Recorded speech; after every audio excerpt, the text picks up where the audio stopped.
Nilinaw ng pulisya ng Nueva Vizcaya na limitado lamang sa police assistance ang kanilang naging papel sa implementasyon ng writ of preliminary injunction sa Barangay Bitnong, Dupax del Norte bilang pagsunod sa umiiral na kautusan ng korte. Ayon sa opisyal na pahayag ng Nueva Vizcaya Police Provincial Office, tiniyak ng kapulisan ng maayos, patas at makatarungang pagpapatupad ng kautusan habang pinananatili ang kapayapaan at kaayusan sa lugar. Iginiit din ng pulisya na buong paggalang ang ibinigay sa karapatan at dignidad ng lahat ng mamamayan at ipinatupad ang prinsipyo ng maximum tolerance sa buong operasyon. Gayunman, nagkaroon ng tensyon sa lugar matapos magsagawa ang ilang individual ng human barricades at physical na hadlang sa kalsada upang pigilan ang pagpapatupad ng kautusan ng korte. 7 individual ang naaresto dahil sa umano'y paglabag sa kautusan ng korte kung saan sila ay mahaharap sa kasong resistance and disobedience to person o to a person in authority or his agent sa ilalim ng Article 151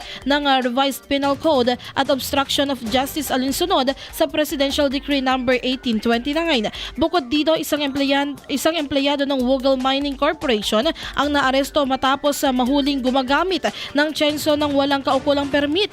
Siya ay kakasuhan sa paglabag sa Republic Act 9175 o Tsenso Act of 2002. Sa kasalukuyan, nasa kustodiya ng Philippine National Police ang lahat ng naaresto para sa wastong proseso ng batas.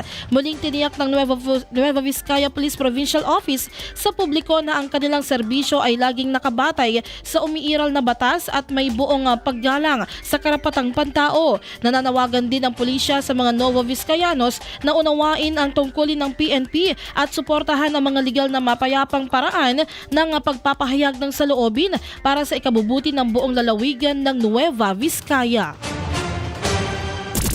IFM News.